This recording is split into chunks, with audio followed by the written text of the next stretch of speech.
To me, a challenge is presenting a chance to learn a lesson. So that's why I don't use problems. To me, the word problem make it sound horrible. But challenges is a chance to learn.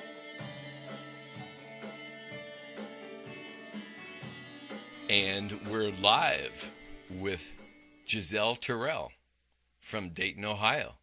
Welcome, Giselle. Thank you. I'm so happy to have you here at Imagine Fitting In, a podcast dedicated to highlighting our life's experiences, how others have influenced us as in terms of mentoring or mentors. Yeah. Okay. Right? Sometimes we don't know when we're being mentored. No. Sometimes we're uncomfortable going to talk to somebody to think that they're going to be specifically mentoring us. Right? But then there's other things of just getting to know people and having a relaxed conversation. And just, again, I'm constantly curious. That's one of my traits. All right, that works. And I believe there are nuggets for us to share with each other and whoever happens to listen to this over the years or time. And hopefully we can spark some kind of inspiration, awarenesses, positive, supportive messages. Because you never know what time in your life, right, when you hear what, it can influence you. You just never know. And I find that interesting because I think there's definitely a mystery plane in life that, it is definitely a grand mystery. So usually I like to begin and just ask you, where you were born, where you call home today, and, maybe what your parents did.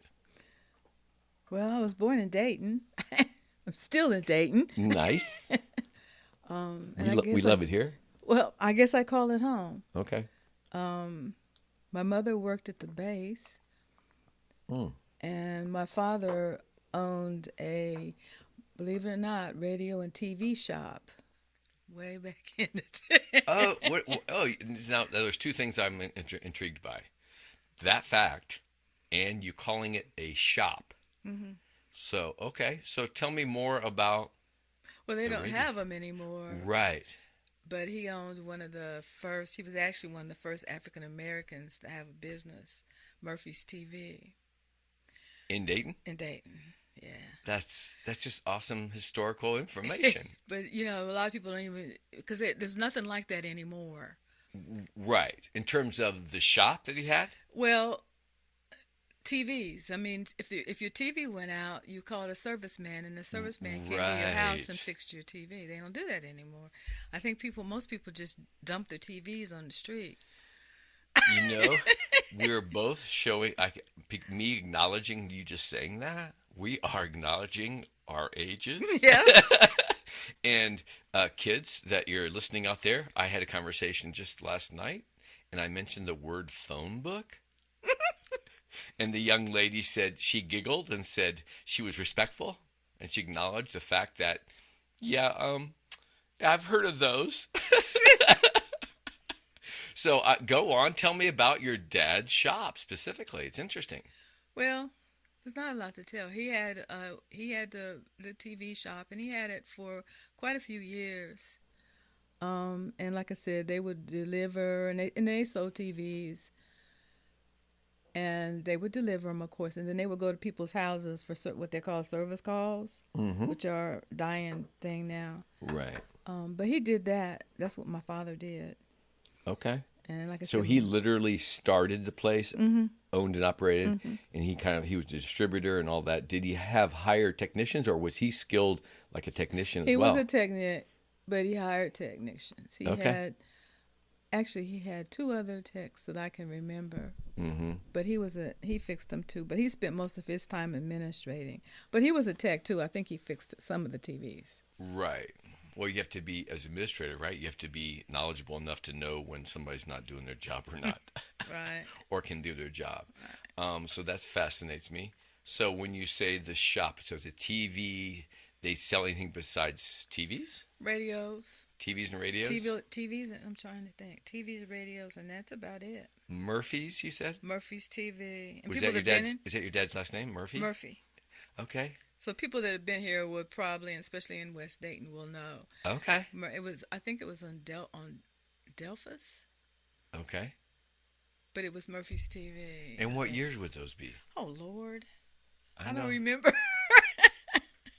Well, I'll give you one. My grandfather opened up a drinking establishment, a bar at Leo and Kiwi called the Al Rancho in 1934. Mm-hmm. So, I know it was back in the 40s, you think? No, or even earlier than that. It wasn't that. 50s. It was it had to be the 60s. Okay. Because he opened up some drinking places too. He did a lot of stuff. Oh, okay. So he was fairly entrepreneur and go-getter. He was that for sure. Okay. That's awesome. Sure. But it was in the 60s, maybe 70s. Okay.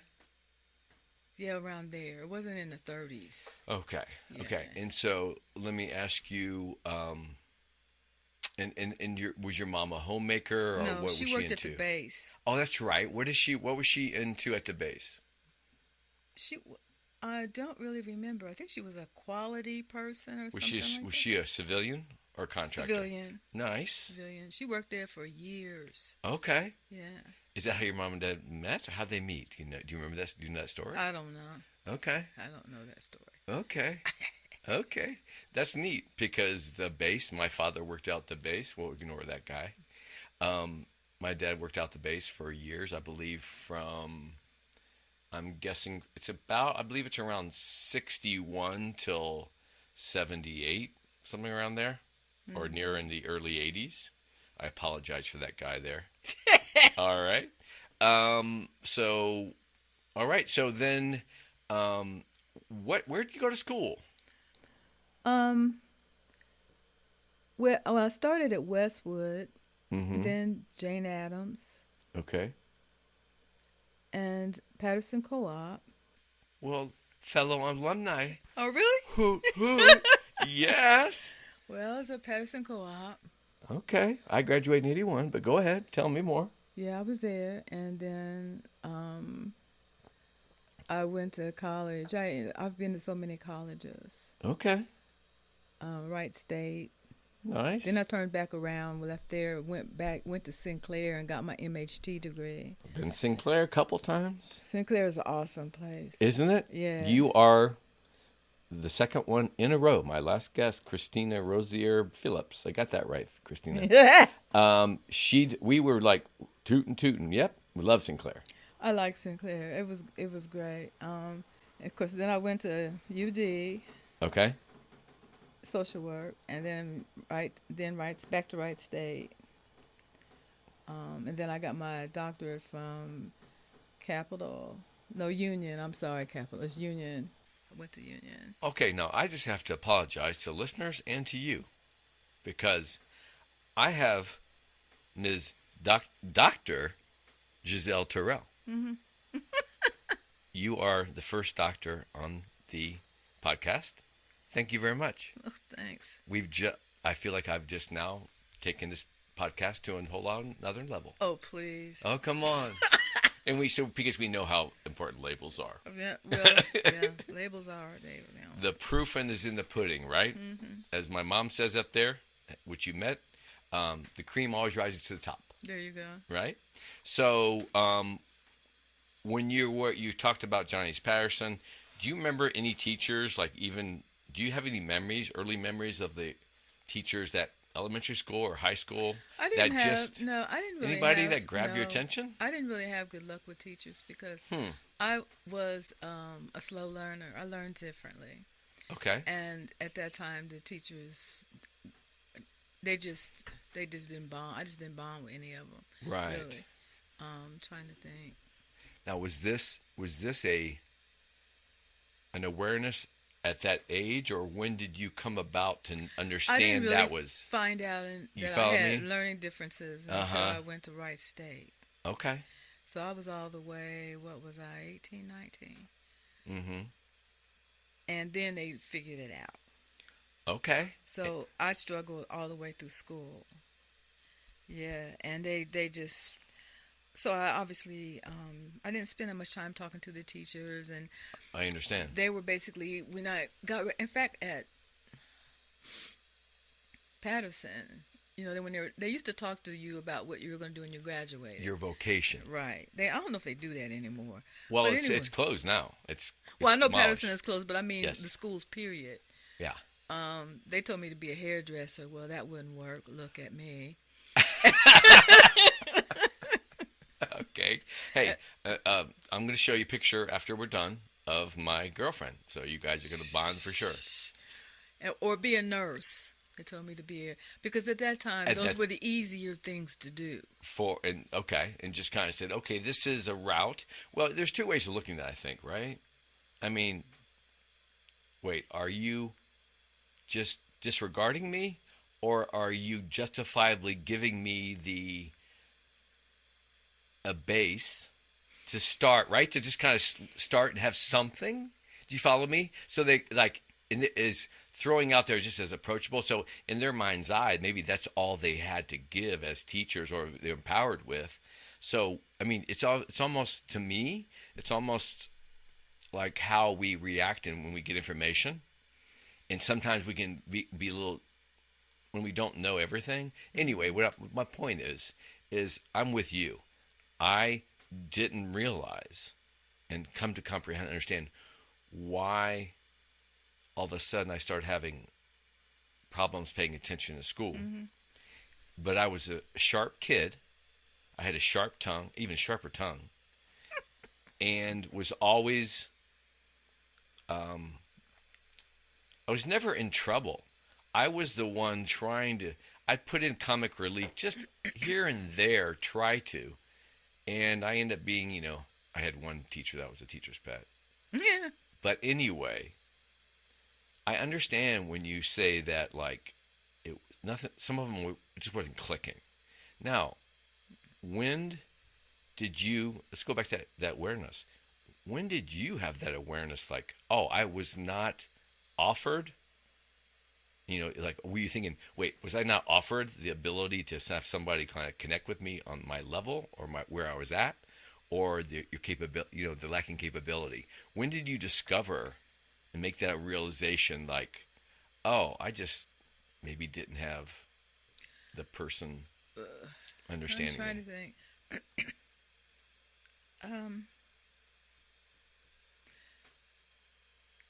It wasn't in high school. It wasn't in school. Okay. I think it was when I went to Wright State. No, it wasn't. It was the first time I went to Wright State, and I didn't have her as a teacher. Dr. Jones. Dr. Jones. She was there, and I didn't have her because I didn't stay there that long. I left, and she was really unique, but she was making it in the environment. Because I consider myself unique, different, and I hadn't learned to function, and that was part of the reason why when I was getting ready to graduate from high school, they couldn't tell me what to do. They didn't know what to do with me. Right, because you were sort of different. Different, spinning in your head a little bit. I mean, we go internal with it, right? I was different, so I saw Dr. Jones, and I thought there was hope, but I didn't get to work with her right that point. Okay.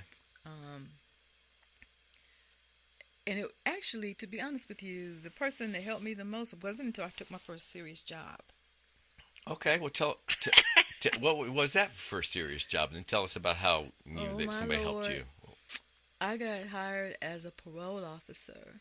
And my first supervisor was Bertie Hunt.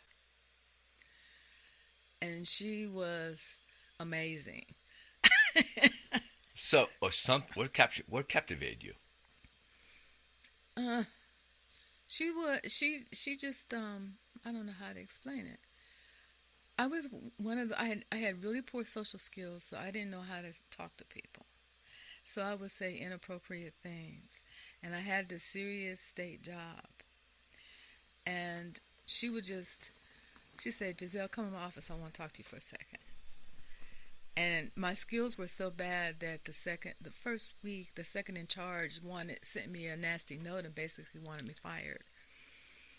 And so Bertie Hunt said, "What did you do to this lady?" I had no idea what I did. Right. Okay. But bottom line is, she helped me through all this. She helped me with my social skills. She taught me, you can't do this, you can't, She went overboard as a supervisor, She was amazing. So I learned from her. And yeah, I learned a lot from her. That's interesting to me because there you were with an opportunity and you took it for some reason was keeping there, and then you get this message from this in terms of our understanding, like society, like this higher power message from, like you just mentioned, an institution, a public institution, where you're being like, she was probably ready and able and capable to obviously to if you to be in that situation, right, that in that environment, to say it straight. So she gave it to you straight. She gave me a lot of information. She also was one that helped me learn not to be so persnickety with people, and to keep an open mind when working with people, not judgmental. Okay. And that came about because I was talking to her one day, complaining about some parents, that they should do this, they should do this, they should do that. Da, da, da, da, da. So once again, she said, "Would you close the door?" And I thought, oh, what did I do now? And she basically said, all parents, see if I can get this right, all parents do the best they can at that time. Sure. Regardless of what it is.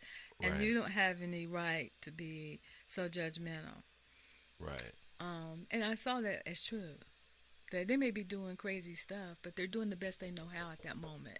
Exactly. So what else can they do? That's a scary thought. Well, you know what? It's a very much a hard truth reality. I was just having a conversation with a very dear friend of mine, Kevin. Kevin, shout out. About, I'll give you the analogy that I use often. I never had children. And for whatever reason, my theory, and I've said this before in my podcast, and because parents like, oh, how can you even say anything about a child if you never had a child? But this is just a theory, is that I believe that we're little creatures blessed from God with these God-given talents, and the goal is to try to keep eyes open enough to obviously keep them out of trouble, keep food, clothing, all that protective, keep them on the straight and narrow, but also try to look for those twinkles in the eyes. And so, when you say, like, when you talked about, right, parents, like, not necessarily having or the ability, they don't know. It's almost like they're doing the best they know how. Best they know exactly. How. And we have to, like, allow that, to accept that, because that would have been me. That would have been me for sure. That, you're trying to do your best, and sometimes you can overthink things. Now, what was her name again? This gal? Bertie Hunt. Okay. And how long did you work there? I was with DYS for about 5 years. Okay. And you were from ages what to what? I got hired young there. I got hired there at 19 or something? 21, something okay. like that. You're making me go back too far. Right? About 21. I was young. Because Wilbur Johnson was the director then. But I was lucky to get her, because she changed my entire, everything. And the people that have been major influences on me have, interestingly enough, been supervisors. Okay. Because I went to a training, and this guy was doing a communications training. His name was Steve Drury. Mm-hmm. And I just loved he was just amazing. And I walked up to him and I said, "Would you hire me?" And he said, "Honey, I don't have any jobs right now." And he worked at an agency, of course, in town. What kind of agency? He worked at Catholic Social Services. Okay. So he had the goods. Well, he worked energy, charisma. Well, no, he just had this ability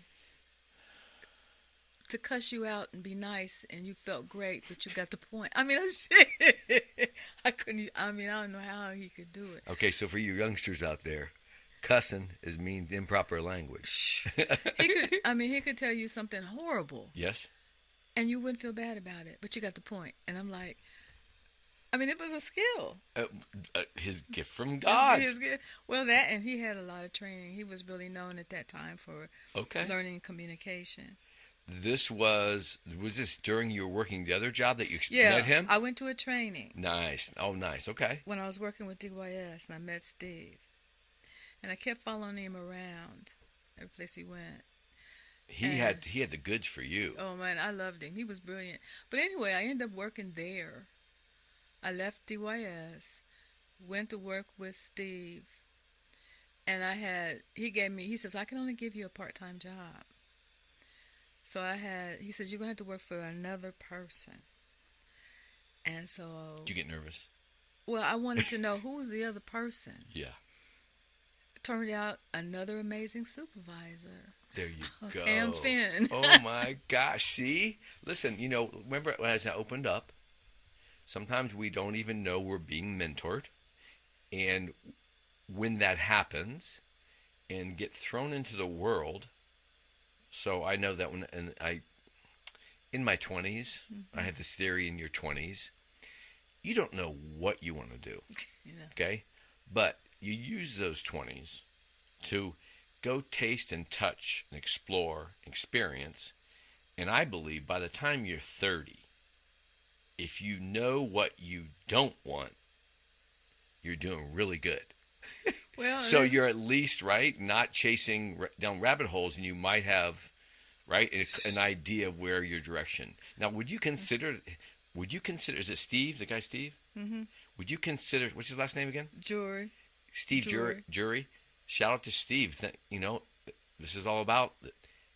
Was that the significant change? Was that a significant interaction that you felt like you made some kind of awareness? Or an impact? Was there another kind of moment where it got you to be where you're at now? Oh, well, see, my awareness now has changed, because I was thinking just when you were saying by the time you're 30, you figured out I had figured out where I was going to go, but see, I'm a lot past 30 now, and my focus now is totally different. It's just changed, so I'm changing everything. Right, everything changes, but right? Constantly. The person that was I think the foundation for me goes back still to Bertie Hunt. Okay. Because she taught me what a positive, a good supervisor looks like. Mm. And then I went on. I will tell you that you are, I think more than half of my guests have said that same exact statement. Well, it's a fact. Yeah. And the tragedy is we don't have them anymore. I haven't seen any more really positive supervisors. What do you think that is? You think it's stress? You think it's the times? You think it's what? Is that just a wrong person in the wrong position? No, I think it's bigger than that. Okay. I don't know. I think we have some serious issues going on in our world, and it got worse after COVID, but it was starting to get there. Mm. But after COVID. Yes. People started dividing, just like counseling now, you do it on the phone, or you do it on YouTube or the video. Right. And there's actually some therapists that won't come to an office. So people are just like pulling apart. Right. So counselors are no different. Not counselors, but supervisors are no different. Right. So, but I had a good foundation. Mm-hmm. I know what a good supervisor looks like. I still had to do my job, but they were teachers. Okay. They were teachers and they were mentors. Now, you mentioned your first job experience. Like, when did you realize like the work, and we can get into it, that you do currently, and what we call, I like to call it my life. I don't use that word work. I think the word work is very harsh sounding. I live my life, and I sustain myself, and I survive, and I try to inspire myself along the way to keep juiced up, to be able to be engaging with more people, because I know the more people I meet, the more things I learn about myself and the world around me. And I believe COVID was just a big decision on that, if you just say health perspective, and it can just it could be / freedom perspective on like what, right? Freedom of what, you're going to do with your body and your mind, free will, which we know democracy gives us. I think it was an easy pull shade. Okay, you either like the shade pulled down or lifted up, down or up, one extreme. And you said, and it's well-known fact, that all of my research and listening to today, various experts, different degrees of professionals around the country on the podcast I listen to, it was a slow-moving train, started with these little devices we have in our hands, okay? And it come to a tipping point. And COVID definitely pushed it over. It pushed it. Yeah. And we see that in our daily lives around us. So, we're both old enough to remember really true sweet spots of our lives. But this seems like a cascade, almost a waterfall. Like before, you'd be able to jump, maybe take a barrel over the waterfall and handle it and go back and know there's more waterfalls. But these days, sometimes it seems like the water, like you're not trying to even want to approach certain waterfalls or get yourself in a situation because, and I don't know, it's almost like, what do you call it, the word conundrum? Yeah. But what inspired you to do the work you're doing? People ask me that, and I really can't tell them. I don't know. It just seemed like the right thing for me to do. It seemed like it just fit for my life at that time. It doesn't anymore. Okay, so what was your first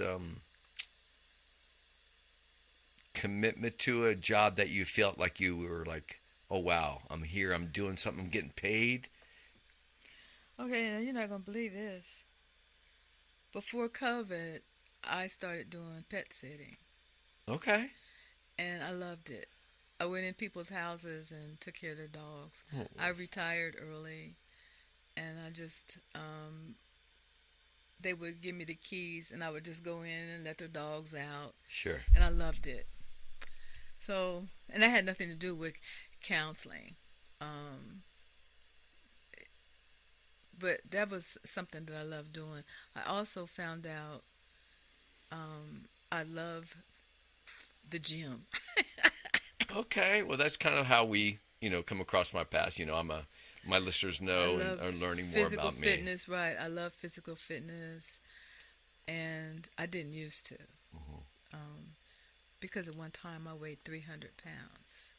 Get out of here. Yeah, I weighed 300 pounds. I had no idea. And I can't even tell you. When I was weighing that, I would have never thought I would end up being a gym rat.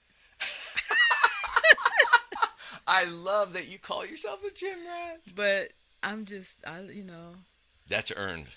That is earned, girl. I love going to the gym.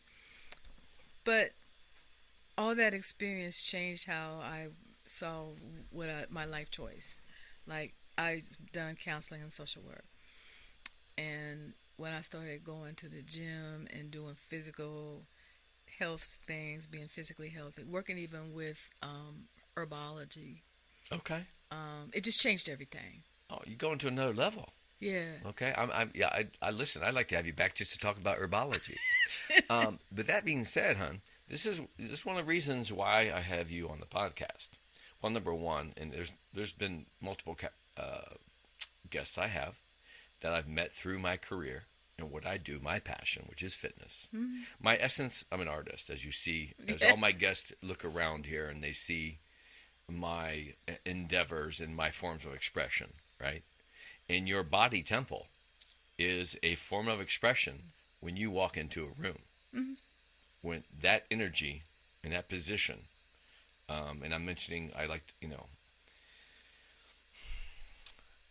I hesitate to give any fitness advice on this podcast at this point because I don't really want to be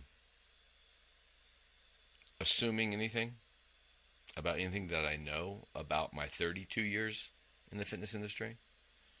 In Chicago, Los Angeles, New York, now in Dayton. I train trainers. I'm a balance specialist. But that being said, I'm getting back to what you said. That body temple is where we live and move and house our brain and mind and consciousness. And what was your career when you said you retired? What was your career for the, when you retired? I was still a counselor. Okay. What really started, it took the change it took a long time for me to admit the change. I believe it or not, I was sitting in the lunchroom when I was working in the social work / therapy field, and my coworkers, who were all social workers and therapists, were all sitting in there talking. And you know what they spent 30 minutes talking about was what they were going to eat for lunch. And then this is when it hit me. I don't know why. Yeah.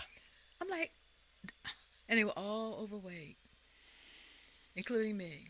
I was 300 pounds. And I'm sitting here going, this is what these people are arguing about, is where to eat. And I got up, and for some reason, I went out and found a gym. Okay. And I have no idea why. That spark. I mean, this is a moment that it so stands. Obviously, if you'd have called that up in your head, that's a moment. It just changed my mind. And then I happened to go to the right gym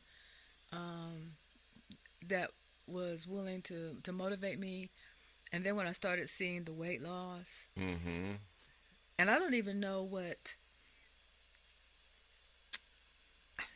how do you say this? I don't know what kept me going. My first excuse was, I had a decent trainer. My first excuse was, I don't like to work out late, so I can't get here. So she said, well, start working out early in the morning. I said, well, I can't get up.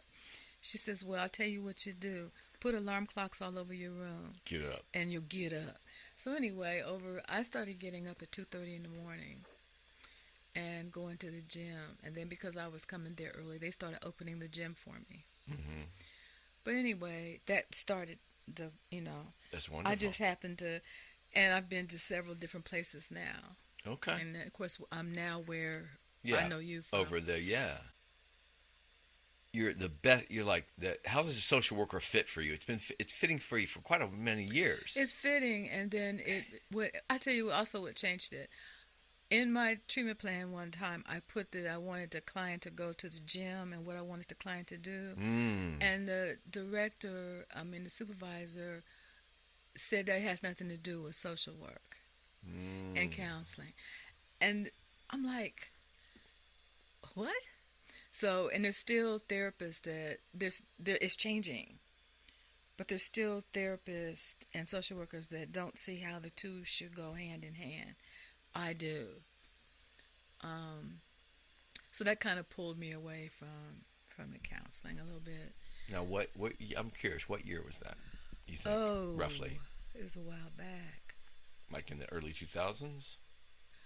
Yeah, because it's slowly changing now. Mm-hmm. And it was back then. If you put something at that time, yes. If you put something like that in your treatment plan or what you wanted to do with the client, Yeah, exactly. What are you talking about? What does this have to do with what you're, No consideration, no awareness on anybody's part, except for people like you. And I'm going to comment quickly that I have a whole program. It's all about exercising the brain.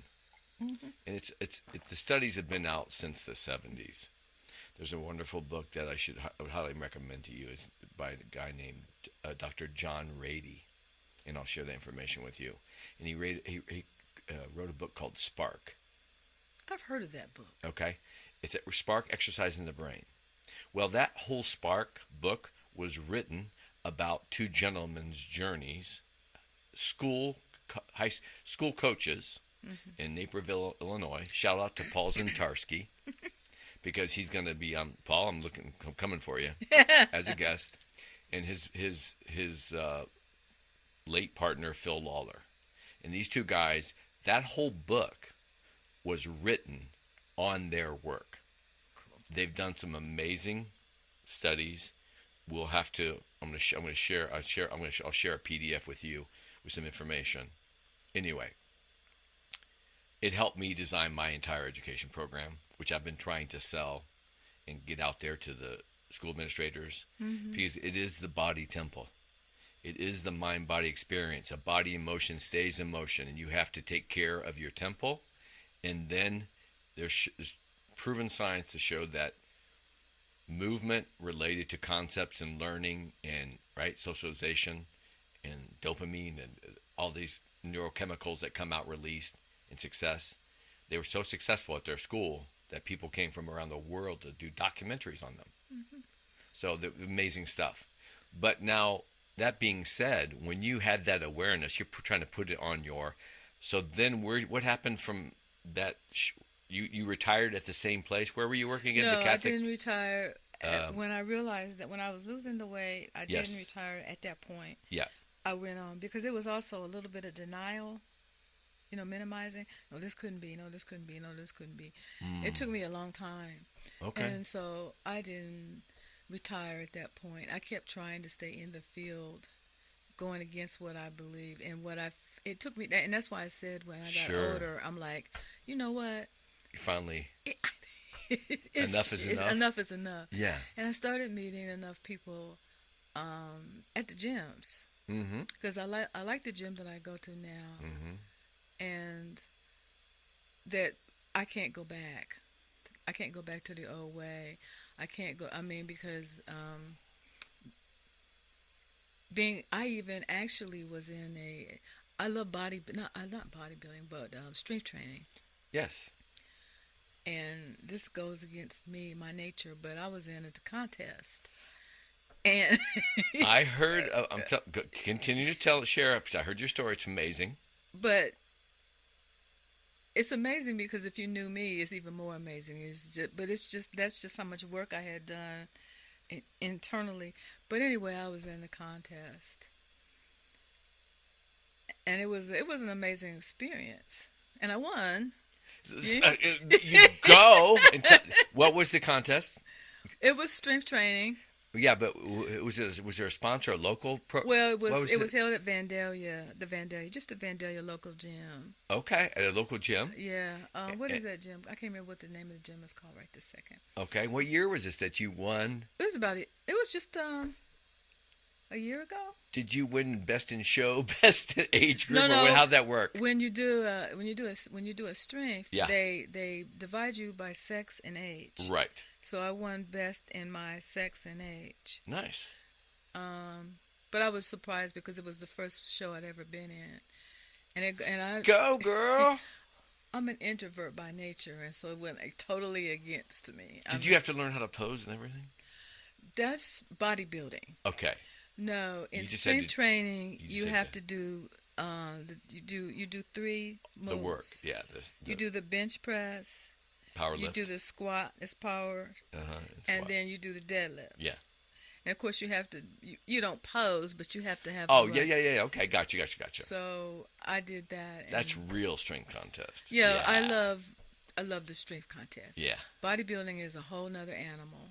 Now you have to share with me and the listeners, who helped you with that conditioning? Larry. And Larry who? I always forget his last name. He's the notoriously famous strength trainer. Yeah, and I always forget. World record holder. And that's terrible. I forget his Larry Pacifico. Larry Pacifico, right. All Daytonians will know Larry, and shout out to Larry. I've had conversations. Larry's going to be sitting in that chair. Well, hopefully sooner than later. Larry got me into it. He trained me. Actually, way to go, Larry. He saw me at the Vandalia gym. Yes. About 6 years ago. And I was doing a deadlift. Yes. And my goal was to get up to 300. And anyway, he saw me doing the deadlift, and I was deadlifting like 225 or something, not that much, but. Okay. And he comes up to me, he says, "Would you want to be in a meet?" And I'm like looking at him. I didn't know who he was. Okay. But anyhow, then I turn around and he's at the gym I'm at now. Yeah. So I went up to him and said, "Would you work with me?" Oh, good for you, girl. So hey, listen. He talked me into being in the meet, and it was hard. Of course, one of the best. It was amazing. That's an awesome experience. So I mean, today, with all this experience that you have, what do you think is your greatest strength as a social worker? My great strength as a social... What a loaded question. I think what's important, one of my great strengths is I'm seeing the combination of doing three things. And I'm doing it, but I'm learning even more information, which is being mentally healthy, physically healthy, and nutritional. And putting them all three together. Because when I was in school, all that education, they didn't talk about any of that. I agree. So I'm having to learn it, but I think it's a great strength now. It changes how I see the field, but I'm also very accepting of people and tolerant, because I've had people come to me and they've got really, really complicated lives. And they'll say, "No, nobody can work with us," and nobody, and I take that back to Bertie Hunt, who just said, accept people for where they're at. Right. And not to give up, and I mean, to really kind of,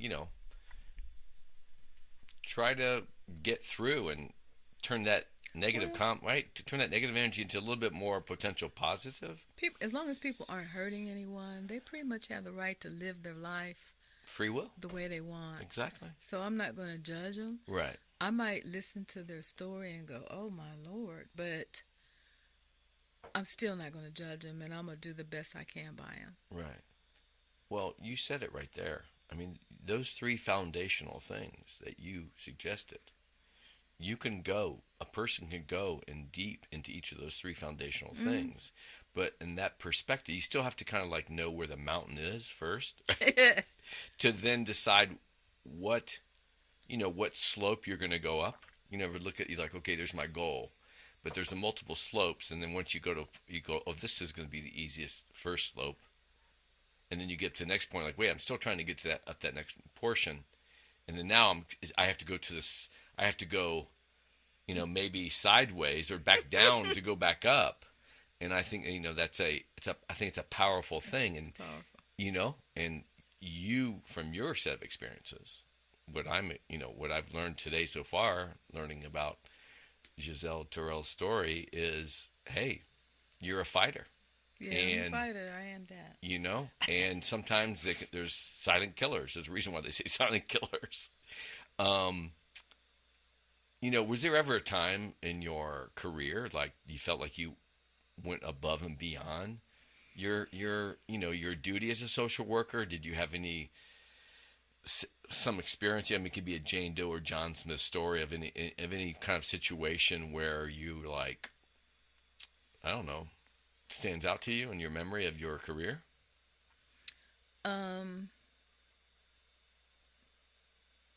I can't really think of any.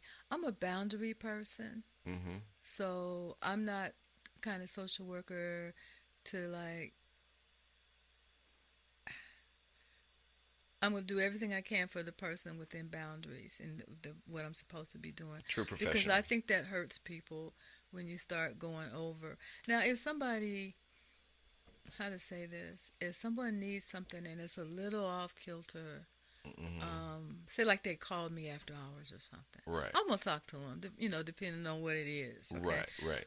But in that field, you have to be really careful with boundaries. Mm-hmm. And I always was. Mm-hmm. Because I also work with a lot of my population were drug addicts. Mm-hmm.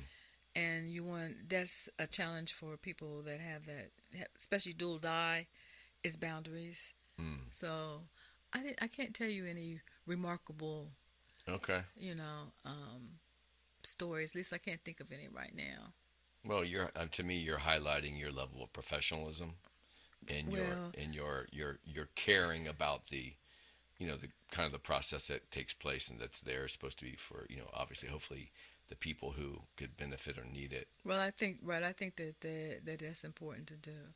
I think you hurt people if you go over too much. Right. Okay. If they need something and it's over where you can go, well, then you can give them direction. Right. And say, this is what you can do. But yeah. I'm not one to run and do it, probably. Yeah, so, I agree because, with my long fitness career, I walked the walk, I experienced what I experienced, gained confidence through strength training, read more, did a lot of my own inner work, and then my energy that was always bouncing inside me was now more freely bouncing around, and being projected through an energy and like finding my place.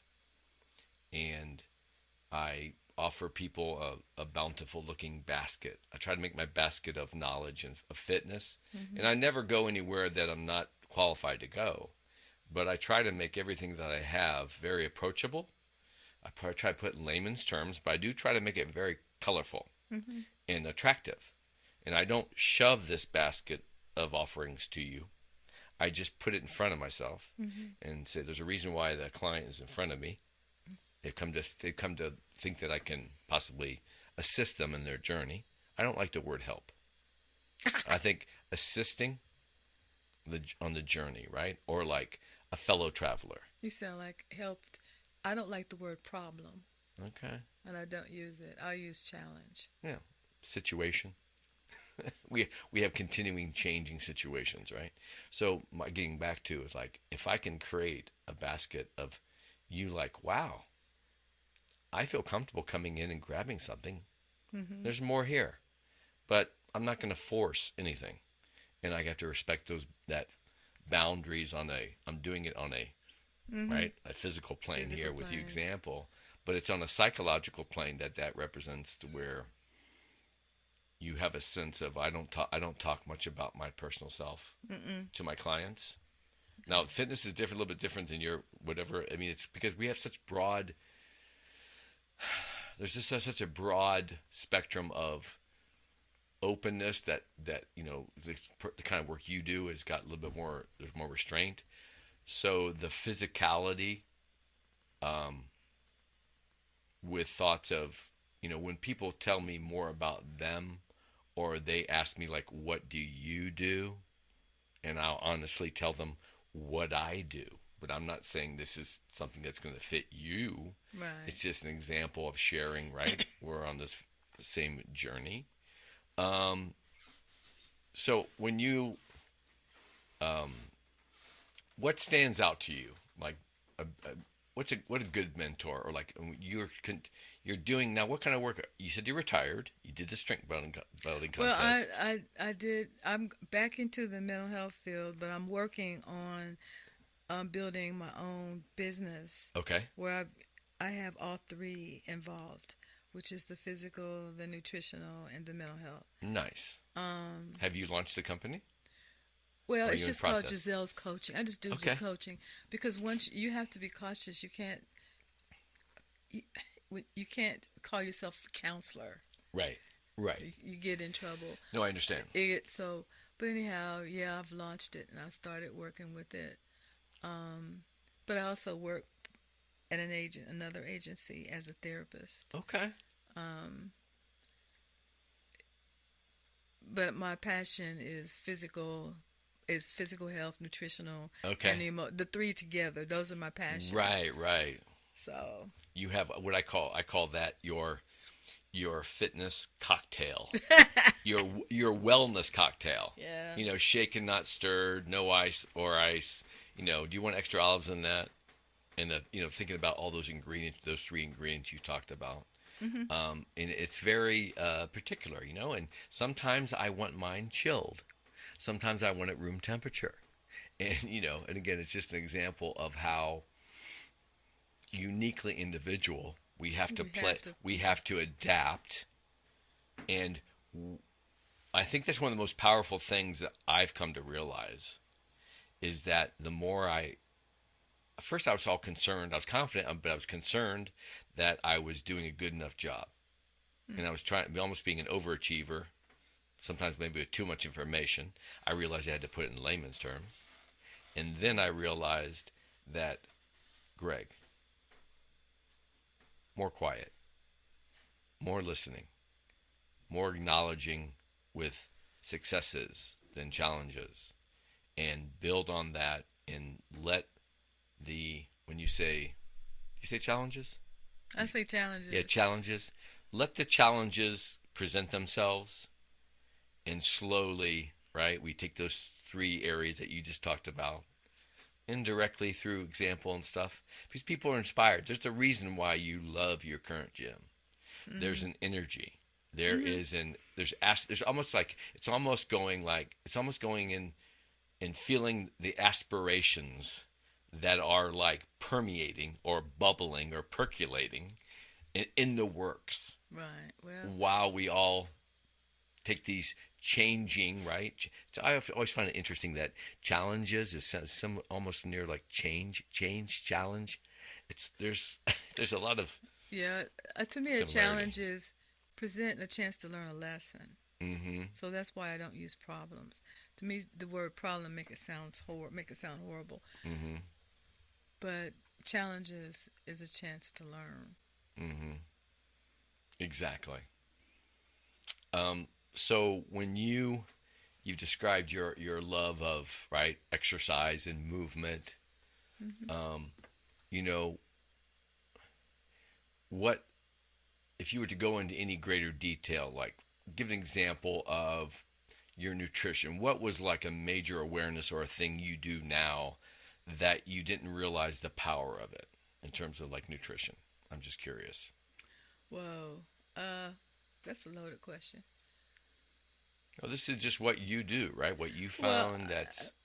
I struggle, and it's a struggle I have, but eating the right combinations of food. Mm-hmm. I'm a pretty healthy eater, but remember now, I've been doing this for a long time because I started out at 300 pounds. Mm-hmm. And I started out with extreme dieting. I started out as a fruitarian, and I've gone through all that stuff. So now I still face the challenge of getting everything lined up right. For example, protein. Okay. I'm not much of a meat eater, so I struggle with getting enough protein. Mm-hmm. And it's just like when I was working with Larry, you needed enough protein to do the things I was doing. So, right. I would never be able to get. Yeah. So that's one of the challenges I face with eating. And then, unfortunately, in our world right now, we don't have a lot of healthy places to go and eat. So you have to go. Amen. You have to be comfortable fixing stuff at home. Okay. Which I'm lazy. There is so much time. I agree. Okay, so for the nutrition side, so how about what is your, what kind of advice or insights would you give someone that is at 300 pounds or at some place in their life that you described when you said that you were kind of to yourself and you found you did this hard work, this dedicated hard work to get yourself to a place where you're at. What bit of advice would you say to people that, encouragement? So encouragement to someone who's 300 pounds and wants to get better? Yeah, or anybody who's looking for something more and, self-care approach and... This sounds really off the wall, but I would suggest looking for a good trainer and a good gym, because that's what helped me. And that's what I keep going back to. Now, there are some people who can do all that and do it at home, But when you're first getting started, especially if you're like 300 or 400 pounds, sure, it's good to have solid direction. Now, the challenge is finding a good trainer and finding a good gym. I agree. I agree 100%. And hun, this is why they call it a personal trainer. It's actually we're fitness trainers, okay? And there's a situation for everyone. And believe me, I know exactly what you're saying. Some people's energy, it fits. Some people, right? When you find that little fit in that relationship, it's a very powerful thing. And so thank you for helping support the fitness industry, because people, we're out there. There are a lot of passionate first career effort, right? Focused people for doing it all their life since as long as they've known and being athletes. There are people who have second careers doing this, third careers, that are just passionate. It became so powerful for them to understand the power of the body, what I call the body temple, and using more temple logic, right? Be logical, and help you guide through to integrate that physical plane to another place and keep working on that physical structure. Because like I told you, the more you can support and stabilize your foundation, you can build higher and higher and higher, and feel comfortable and secure with where you're at, to take it to another level. I never tell my clients where they need to go in terms of fitness, because it's their journey. I've been lucky, I think, because I've had good trainers. I really have. Because the first trainer I had, she could have blown it for me. But she was amazing. You got lucky. I got lucky. Good for you. And I can remember some of the trainers after her. Yeah.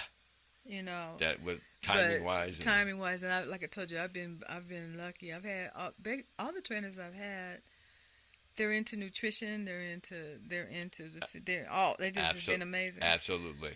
And so I've been blessed. Okay. With that. Well, Giselle, I'm just going to leave you with a couple thoughts.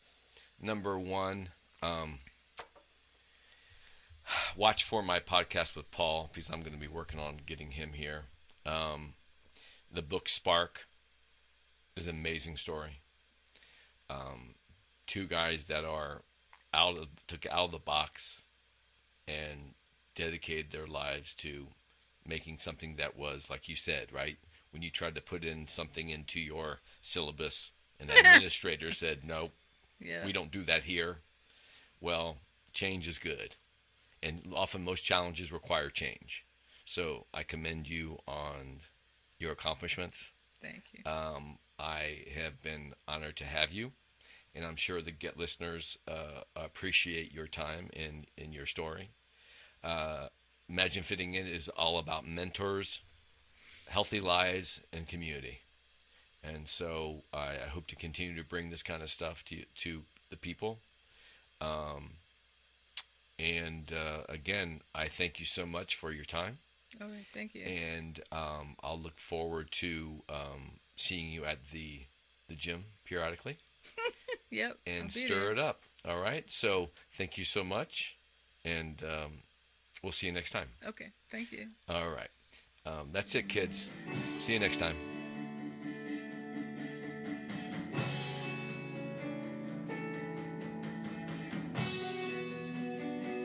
Professor.